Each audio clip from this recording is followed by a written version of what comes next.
I feel like I've known you in past lives, honestly. I feel like we were doing stuff in Egypt. Oh my God, I just came up with the dopest idea ever. Everyone wants to do the thing. What's the thing? Well, that's exactly it, bro. What's your thing?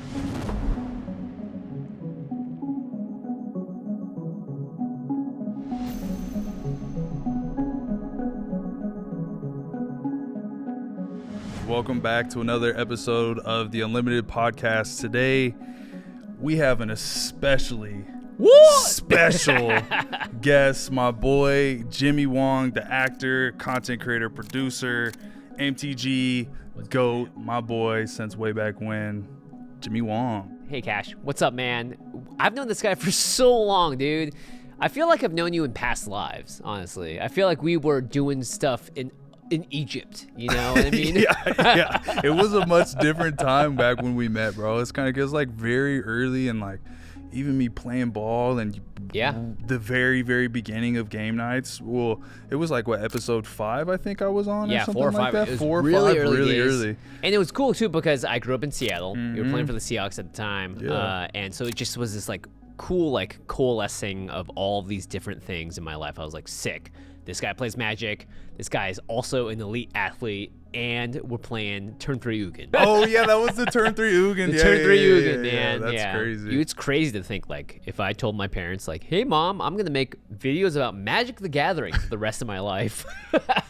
So yeah, we have like a team of like 17 plus people up in Burbank now, like from my apartment in downtown LA where I used to live with my brother, and now we've been making Magic the Gathering stuff for freaking 10 years, dude. If you guys aren't already watching game nights, let me just say that you gotta do it, man. They do such an amazing job of helping you understand the game of Magic, helping you just enjoy the game of Magic even when you're not playing it. And if you're a beginner and you want to learn how to play, like I think you guys do a great job helping there too. So I mean, definitely go check them out. I've been on the internet my entire life pretty much. And with Magic too, right? Like you get into the game and then you go and you're like, oh, this is the kind of content I like. And you're like, oh, I'm kind of grown over it. I'm over it. Game nights is like for the person that is new to Magic or hasn't learned the rules of Magic yet or wants to understand why is Commander so exciting.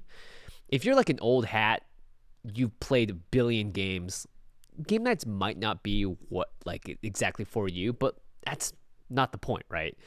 Like we make the show so that like second graders and third graders will tell us that like, yo, my kid saw this, they loved it because they understood. You cast a fireball, it did this, and the effect went over here and did that, right? Like so that sort of stuff like makes it really significant because we're actually making it for people to learn, not necessarily for the person that's been in the game for years and years. Like I said, anytime I have somebody who's learning the game, I tell them the best way to learn the game is to watch, and I recommend that you guys, watch game nights. So it's awesome to see what you guys have done, and Thanks, man. I'm the biggest fan, bro. You've been with us since the beginning. So. I know, I love it, bro. Our story is as old as it gets. I love to see. I just love to see the growth, man. It's really, really cool. For the people who don't already know you, let's talk about what you do outside of Magic the Gathering, because that's not all you are. Obviously, you're a father, you're a husband as Thanks, well. Man. That's a super important thing. Your son's beautiful, your wife's beautiful. You got a great thing going. You got a kid too, dude. Yeah, daddies. It's crazy because like a lot of my friends don't have kids. Yeah, not yet. Not yet, right? Yeah. The people that do have kids, you kind of got this like look between them. You're like, yo, you get it. Yeah, it's a club. It's a club for sure. Because every day with a kid is just like. It's magical. I'm like thing. So every time when I go to bed and I'm like with my kid, I'm like, good night, dude. Yeah. It just feels so great. Like my life outside of Magic is just like I'm a dad. I'm a business guy. I like games. I think gaming is like the calling for my purpose, my soul's purpose. Right. It's coming to this world to play, to build community, build just build with people in mind. Like I still go to an LGS if I can. Yeah. Every time I go to a city, I'll go to their LGS. Pop and see up what's on LGS. Yeah. What's up at FNM? I remember being in like Hong Kong. I've been to LGSs in Barcelona, in Europe, right? Like no matter where you go, you can just drop in, crack open the pack, do a draft, play a game, and like that is a shared language. Yeah. I think it also connects a lot of people that wouldn't typically be connected in any way. Like, you know, I was never in like the you know, acting or content or gaming, you know, scene like that before I started, you know, really getting back into Magic, because I wasn't playing Magic in college. I played when I was a kid, then gave my collection away when I was going to college. It took a huge break too. Yeah, because I didn't think, I was like, there's no way. Yeah. You know, and then I got back into the game and got back in a real way. But yeah, like Magic has like been this thing that's been so core to my life. It's so weird because like Magic the Gathering is just like a card game, right? Mm-hmm. But ever since I started playing the game, it's been the one thing that's like my whole life has been like revolved around this game, essentially. I remember there was this period of time when like 4 or 5 games would be released every single year, and 2 of them would fail, 2 of them would launch, and everyone was just getting the TCGs, and it feels like it's happening again right now. It absolutely is happening again, which is right really now. Interesting. It is. The Gundam game, has been getting a ton of hype. I haven't opened any, but like, you know, obviously Gundam's a great IP. One Piece is huge One too. Piece is, I think One Piece really, I truly think One Piece is actually gonna blow up in a big way, because like the younger generation is their anime, like their starter pack, like anime is One Piece. For the majority it is. Like for someone like my age or your age, like I think it's like Dragon Ball Z, like maybe Inuyasha, or like, you know, some of those Naruto, Bleach, like some of those older ones. But, and not that One Piece isn't also like classic, but for some reason it has just spoken to that generation way more clearly. So I think that game's gonna blow up in a big way for sure. They have the Netflix show. They used to do that thing with the Dodgers. Like, I got a couple of those cards, bro. Yeah, that was sick. insane. I got there 30 minutes before the game started and couldn't even get one. Really? Yeah, they were gone. Whoa. I had to buy them. I had to buy them on eBay. But I was gonna get one, bro. That's like me post Comic-Con. I'm like, I gotta go to eBay, just get this shit. Comic-Con, just sitting in those lines is so tough. But you know, sometimes you gotta grind it out. I was saying to you before we start recording, which is like, it's a whirlpool. Yeah, that's what I was getting to. We're all swirling around this thing, and Magic's at the center of it. And no matter where you enter in, it's like One Piece, Gundam, whatever. Like for me, it was this game called Magi Nation when I was a kid, or it's like a Fantasy Flight game, Netrunner, or whatever. Yu-Gi-Oh? Like Yu-Gi-Oh. Yeah, you're gonna enter in at some point. You're gonna go around this giant cyclone, and eventually you're just gonna zip right to Magic. And your Magic's gonna be there. Magic's there. 100%. Like the way they built Magic has like just there's infinite potential for growth. Yeah, it's creating crazy. new abilities, and now I feel like they're gearing up, like they're getting to that point now where they kind of have to make cards a lot more more powerful versions of older cards. You know, just because it's you got a power scale. It's similar to Yu-Gi-Oh, but at a much slower pace, right? Yeah. Yu-Gi-Oh was like super simple initially, and then it got like like wild, you know, where Magic has been just slowly kind of getting more and more broken, and now they're much better at tempering it. Yeah, they're tempering For how sure. crazy it gets. When I first started playing, I was like, this can't get that much bigger. And it did. And then it got bigger. And then it got bigger. Yeah. And it continues to get bigger. It was like Hasbro's first billion-dollar brand. Final Fantasy, Magic the Gathering has been like the single biggest IP collaboration. 200 million in a day. Yeah, crazy. It took Final Fantasy. It took Lord of the Rings 6 months to make 200 million. It took Final Fantasy 1 day, according to Chris Cox. It's so weird because like digital games are such the hype, and they are what scales. Everyone has a phone. Everyone can play a digital game, but Magic is just the only like physical, in-person, hold a thing in your hand game that is just surpassing everything, which is kind of wild to me because it feels like we are in a world where everything's just become digital, but Magic's still just holding it down.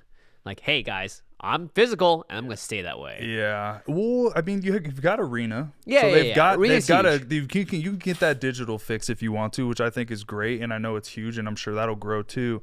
But there is something about the actual cards that you just can't really get away from. If you love the game, the feeling of holding your card, shuffling your deck, sleeving, sleeving cards, deck building, having all my stuff out on the table, and just like I don't know what it. I mean, there's just love something it, bro. innate to humans. It's like playing SimCity or something. You're like, I want to lay out my board. I want to tap my lands in a certain way. I want to sleeve this and this thing. I want to protect it. I want to put in this binder. It's just so satisfying. Yeah. It's so satisfying. Oh man. I think humans are meant to play. For sure. We're born to play and have fun. You know, like I look at my kid, he's in the playground just like throwing sand everywhere. It's just like, that's what we want to do. 100%. We just want to just mess around and have fun. Yeah, have a good time. So Magic is just like a really refined way for adults and children to like put it into a card game, basically. Like we put it into these little tiny cardboard rectangles. And I also think that it's just so good for your brain. Yeah, for sure. You know, it's just so good on so many levels, you know. Yeah. I don't agree with everything Magic all the time. You never will, by the way. But the one, and you never will. But I stand on this. I think Magic is the greatest game that has ever been created. And I love the game of football. It's a game, but Magic is far more in depth, and anybody can play this game. What position did you play? You played linebacker, defensive end, outside linebacker. Yeah. Right. You were never the quarterback. No. You were never a tight end, wide receiver. I played tight end in college. Right? Yeah. But you only got to do that in a certain bit, and then when you didn't match the right profile or whatever, you were put into the position that you were supposed to be, right? Right. Magic, you can be like, all right, today I'll be a quarterback, tomorrow I'll be a tight end. Yep. Now I'll be a QB. Now I'll be safety, whatever, right? Like you can embody every single archetype, and just all you have to do is just change the deck. Actually, Rachel and I just recorded an episode about this on the podcast. It's called "Everyone Wants to Do the Thing." Right? Like, what's the thing? Yeah, that's exactly it, bro. What's your thing? Yeah, right. When you sit down at a table, Cash, what's the thing for you? Taking extra turns and making everybody at the table hate me.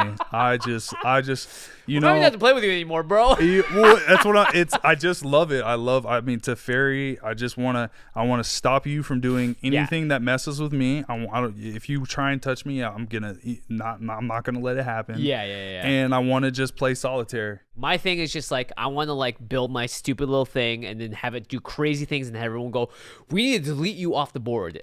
And then you do that all the time. That's my thing. I love blowing it up and being like, deal with it. Yeah, and then can you figure it out? If you can't, I'm gonna wreck you. Yeah, exactly. And then everybody just tries to kill you, and you're like, all right, fine. But it's funny because your thing and my thing actually aren't compatible, because if you're taking extra turns all the time, I can't do my thing. Exactly. And if I'm doing my thing, you can't do your thing. So that's why you probably wouldn't want to play.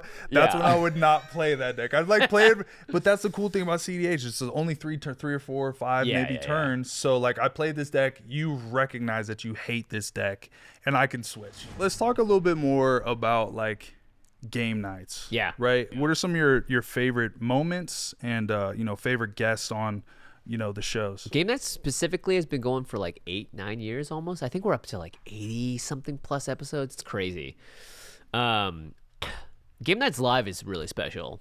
Every time we go to one of the Magic Cons, it's like 2,000 people in the crowd just screaming, yelling at you. You feel like you're a WWE wrestler coming out. Like ripping your shirt open, marching down the aisles, giving people high fives. It's your game day. Like, because when you play your deck, it is kind of fun to imagine a whole cheering section going like, hell yeah, let's go. Or like you play the deflecting SWAT or everyone's like, oh snap. Because if you don't play football, you go to cheer on your football team, you kind of are the football team. Right? 100%. You're not on the field, but you're on the field. It's we. Like, it's we. What did you guys do this year? No, we won the Super Bowl. Philly fans right now. We won the 12s. Seattle, right? Who won the Super Bowl?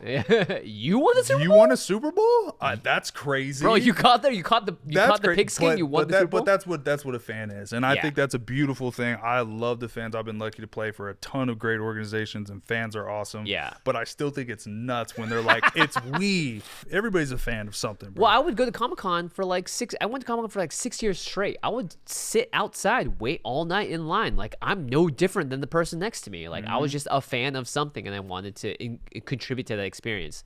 So Game Nights Live is like very much an embodiment of that. And Game Nights, I feel like, started as just like a show in an apartment, which you were originally a part of, right? Just like very like laid back. And as we added more production and more, chutzpah to the whole thing and just made it better and better and bigger and funner and more cool, I think like what we realized is that like, the bigger you make it, the more people can connect to it. And the more people can connect to it, the more happiness there is, the more joy there is, the more love for Magic there is. And that's just really just what it's all about. It's just expanding the love around the game and just making people happier, man. Like life's hard, dude. Yeah. you know what makes gamers happy? What? Opening packs. Oh, baby. I love packs. When's the last time you opened some packs? Me, just a couple days ago. Ago? I did Magic the Eternity's pre-release, crack some packs. Okay. Do you guys like often at the office? Are you guys cracking a lot of packs? Are you guys? We don't crack so much at the office. I think occasionally someone will like get a secret lair or buy a collector booster, and then we'll like huddle around and like open it together. I think that's got to be one of the things that makes me the happiest. I go into like a fugue state, bro. I brought like I remember when Lord of the Rings came out, I was like, I'm gonna get the One Ring, dude. But you get so hyped, bro. I would buy cases and I would just sit for hours opening like cases of product and just organizing it. Yeah. Love the feeling of opening packs, man. I just think it is. I love sleeving it up. I love like getting the organizing your collection, all that, bro. Yeah, like, you talk about the love of the game, like that's a whole nother part of the game, the collecting and the opening of the packs and it's got layers. Organizing to it, your collection, it's I love it. I mean, for football, like, did you love suiting up? That's what I miss. That's what I dream about. I have dreams where I'm trying to play a game. Like I'm in the locker room and I'm getting like all my fits, and then for some reason like either I can't find my helmet or I can't find like my cleats, but I'm always in that atmosphere of like getting ready for the game and suiting up and being in the locker room. But I never get out on the field. It's sick. My dreams are so mean to me, bro. My dreams are mean to me, bro. Not all the time. Sometimes I get out there. Yeah. It's kind of the same as like you're in your room, you're sleeving up the cards, you're getting the things ready, right? It's like a similar thing, right? It's the best. And then for those of you who also love opening packs, go check out cashcardsunlimited.com. You know, we got packs for days. Have a good time. Get some joy in your life. I know it brings me a lot of joy. Crack some packs.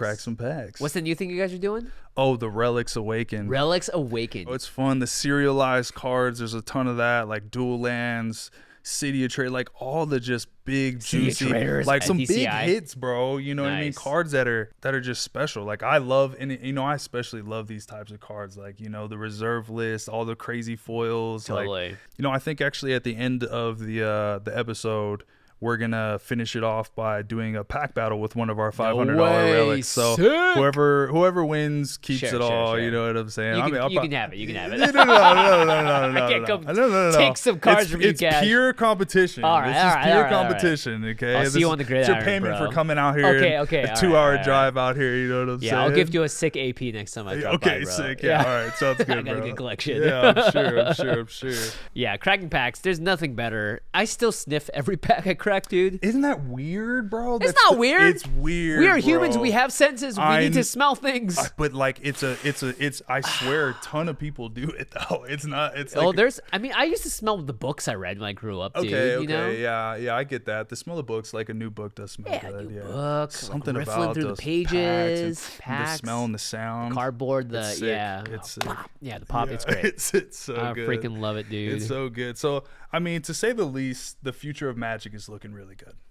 Yeah, I mean, it's making money. It's making money. It's growing. It's growing. The hobbies are going up. Yeah, dude, some growing pains. But the collectibles industry is huge, and I think Magic is for not the first time, but I think it's starting to get the recognition that it kind of deserves. It's kind of crazy because my kid's 3.5. When he picks up a card, he folds it in half. Yeah. So he's not touching my cards anytime soon. Right. But at a certain point, he knows I'm always fiddling with this stuff. He's gonna want to be interested, and Magic's just there. It's great. And it's been there. It is. And it's set the standard, and it's gonna continue setting the standard. And it's now recognizable to a regular consumer. Yeah. You know, I feel like you had to almost jump through hoops to even come across this type of stuff. Yeah. They were talking about doing like K-pop Magic cards soon. I was like, I thought that was crazy. They're gonna open the door. They're just gonna swing the gate open at that point. There's a ton of possibilities out there that can, because you know they were talking about how they want to get more women into the game, which I think you know we We really do. It'd be great. It'd be great to get more. It's so much more than what it was like even 10, 15 years ago. It's not a boys club anymore. It's please. not completely, but we yeah. still need a little bit more balance. But there's some dope IPs out there that you can collaborate with that I think would really. My wife is always asking me like, "What's that?" I'm not so interested. Sailor Moon though. Instantly would change her mind. So many things would instantly go like, "Oh yeah." What's another one? Oh man, like Hello Kitty. Hello Kitty, I think that's the one that really comes like anytime I ask Legend somebody. of Zelda. Zelda, I could see that for sure. Even like Mario, dude. Could you imagine a Mario Commander and Peach and like Bowser? Bro, That'd be with sick. a jump ability, I think that would dude. that be a secret layer or would that be a whole set? I mean, because Mario's such a what big. makes the most money, Cassius? Yeah, I know. Let's make that. I'm saying though, I like to have those kinds of conversations. You know, what does that look like? Yeah, what does it look like? It looks sweet. Yeah, that's for sure. Either way, it's gonna be dope. I mean, Sonic's already here, right? Sonic was sick too. I loved that. Here's the thing, right? Like, we are in a world where once The Walking Dead came out, it's like that's it. Oh yeah, and that's it, dude. That was the first one, right? Pickle Rick. Pickle Rick. Everyone's like, So "What the good. heck is this? I don't want Rick in my freaking." It's like, So good. sorry. We opened Pandora's box, Yeah. and now it's just wide open. It is. It is. So- I love it personally. I love it. Yeah. I really do. I'm just like, this is just what happens. It's just for what me, it right? is, Like, yeah. I'm not holding on to anything. Yeah. For a bit there, I was like a little, my game. But I'm Yeah. like, you know what? The thing I've learned most in life is that when you let go, you have a better time. Yeah. So I've just let go of trying to control what Magic is supposed to be, because if more people are having more fun, then at least we're doing something that's positive. And I think there's some good balance because, like, you know, the collector side of things is building, and I think that is what is ultimately like a big trajectory is, right? There's a ton of collectability with Magic. There always has been some, but now they're gearing a little bit more towards it. And then they keep the regular boosters so that you can always still play the game. So I think there's some pretty good balance there. Yeah. But yeah, they're doing their best to keep limited still really fresh, standard, and all the competitive environments. But Commander is really where it kind of all, when the dust settles, it's like Commander and Collectors. Yeah, 100%. Kind of where it gets to, I think. Yeah, I mean, Commander's the easiest to play. I think it's the easiest to get somebody into the game. Well, it's the only format where you can play with more than two people. Mm-hmm. And it's more friendly too. Like, you know, if you're drafting, like draft nights, like like people are there to win, you know. It's like a very competitive atmosphere where you know, Commander has been, you know, traditionally a casual set, you know, and you self-regulate is a big thing too. That too. It's like your friend group. You can sit down, you can have a beer, you can chill, you can put the TV on, your kids running around, you're laughing. It's like a board game night, but it's with a shared language. Board game nights suck because you have to sit down and when someone goes, all right, who's going to teach us this new thing? Yeah, every time. All right, 3 hours later, can we play it now for the first time and hope I don't mess up? Like, great. Magic, once you learn it, you're in, and then you can just enter into it at so many different levels, so many different points. It just makes it way more accessible, and that's why it's like when YouTube came out. Other people were like, I'm going to make a YouTube too. I'm going to make a YouTube competitor. It's like, sorry, bro, YouTube is already here. So have fun doing whatever you're doing, but we're just going to go back to YouTube. Yeah. What do you have? Do you have some pet sets? Like pet sets? Yeah, give me like your top 3 sets of all time. Also, your top 3 universes beyond. I really love Arabian Nights. That's a great choice. Just like something about that scimitar. It's really good. And it's such a cool look. And it was the only set that was also like when they were like, what if we explored like real world stories and put them in? And kind of like P3K2 had a little bit of that too. I really love P3K. Khans of Tarkir was the set that really got me back into Magic. So I was really got a big heart for that for the limited environment. Right. And then Theros and Journey into Nyx and that whole Born of the Gods. All right. Because I love the Greek gods. The Greek gods, yeah. That so is like sick. those like chunks are like really iconic to me. And then universes beyond wise, Final Fantasy is probably number 1 now. It's so good. I played so much of that limited environment, man. I hit Mythic twice, dude. I grinded it, dude. I loved it. Past that, I think Warhammer is probably going to take number 2. Warhammer's sick. Yeah. Some of those cards are still so powerful if you look back at it. And then it's tough to say number 3. Like, maybe Spider-Man will take that spot. Who knows? Maybe Avatar will. Those two, I'm very excited for those two. Yeah, I loved Avatar. But if I had to pick from the current universe beyond that fits into the 3, I don't know. I don't know what at number 3 what would it be. Maybe Lord of the Rings. Pretty sick. I think it was cool. I built a bunch of Lord of the Rings decks. Got the Frodo and Sam decks, Samwise Gamgee. I just love the One Ring. I think that card is so sick. You know, I was like, can they ever replicate what they did with the One Ring? And the Golden Chocobos and stuff has shown that, like, yeah, there will always be something within the universe that is really tasty for the fan base. Do we think that there's going to be one of Soul Stones? One of all of them? You got to collect every single one? Like, who's going to take over the world? Who's the biggest? I mean, I don't know who the... I mean, there's so many Marvel fans.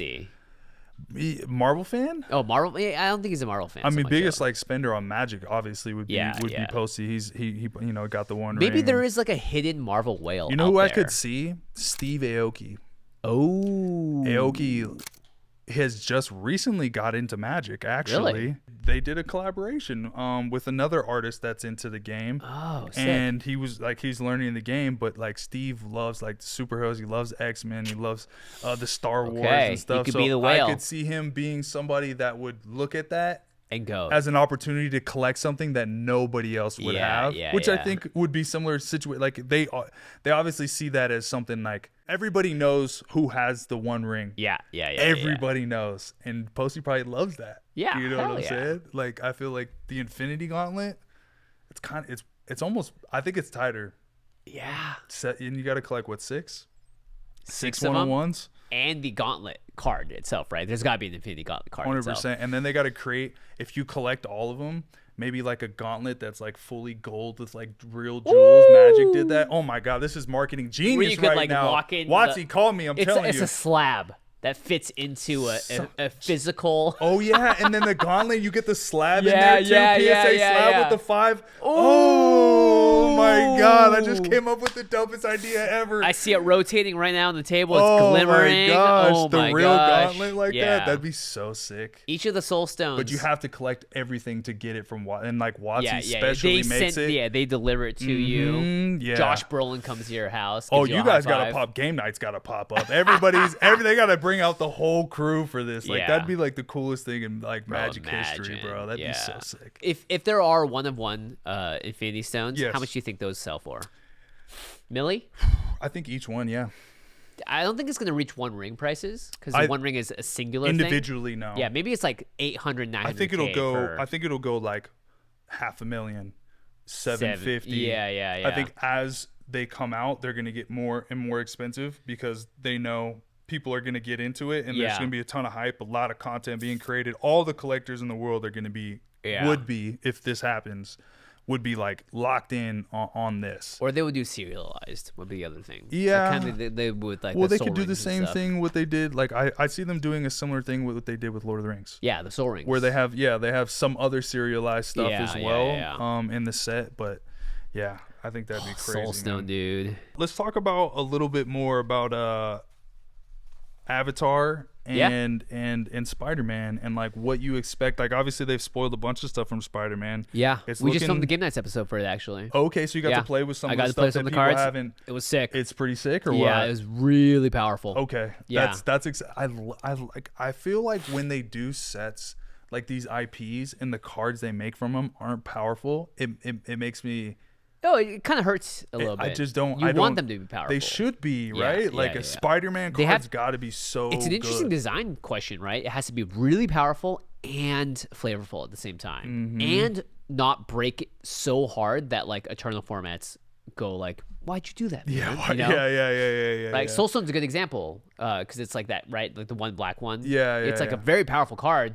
And they have cool treatments for it, but it's all 7 mana to activate, right? So like they find ways to like create the balance, hold it back just a little bit. But like the Amazing Spider-Man with web slinging is like so. Is that good. Is that a pretty good mechanic? Yeah, dude. You tap the freaking cool Llanowar mechanics. elves, There's dude. a mechanic that they'll have for every set that I think is cool. But the what's it? Web slinging? Yeah, you pay an alternate casting cost and you just return a creature to your hand, a tapped creature. Yeah, it's sick. Okay. Yeah, that's pretty dope. So we're gonna do a fun little section here. I'm gonna do like a rapid fire round. How many lands in your deck? 38. 30. Okay, that hurts my soul. I play it like 30. But Sorry, bro. Here we go. Sorry, bro. Favorite commander you've ever built? Still gotta be Marchesa, the Blackthorn. One card you always include, even when you probably shouldn't. Codex Shredder. Okay, that's a good choice. A 1-drop little mill That's thing. never bad to have in a deck. One MTG mechanic you'd erase from existence. Dredge. Interesting. Yeah, it's too busted. It's so good. It's so good, dude.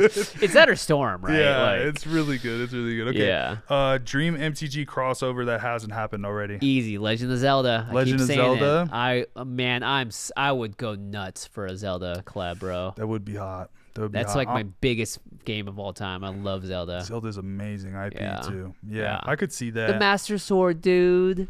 The Master Sword. The Okay, hold on. Ocarina of Time, bro. Dragon Ball Z. Ooh, All 7 Dragon Balls. That'd be sick. That'd be sick. One person you'd love to see as a guest on game nights that Ooh. hasn't already been a guest. Geez, that's a great question. Seth Rogen apparently plays Magic. No. Yeah, he's talked about it. Really? Yeah. Seth Rogen played. Dude, he's like one of my favorite comedians. He's so funny. He's so Yeah. funny to me. And I bro. also heard Key and Peele have played as well. So like Really? those guys, yeah. I mean, we're talking probably like tabletop, like very casual, not commander deck stuff. Whatever. We could play some casual, pre-cons or Hey, whatever. if another pandemic hits, maybe they'll all get back into it. Hey guys, if any of you guys know, Seth Rogen, any of the key, hit Key him and up. Peele, hit him up. Yeah, let's get him on game nights. Let's get him on game nights. I'll just watch. I just want to be in the background. You know what I'm Yeah, saying? yeah. That'd be sick. Congratulations. You just got yourself a dual land and a mana crypt there, brother.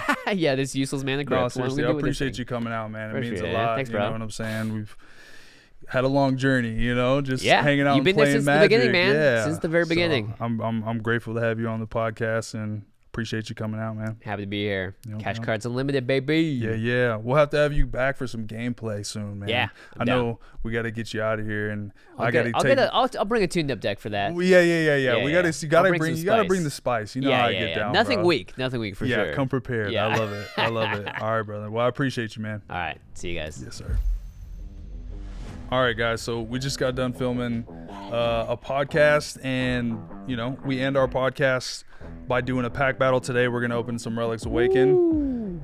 It's the first time opening this, so we'll see how it goes. What's your experience with mystery packs? I was thinking about doing my own repacks actually recently. Yeah? Because I have a huge collection. I want to do some. Oh, What'd you get?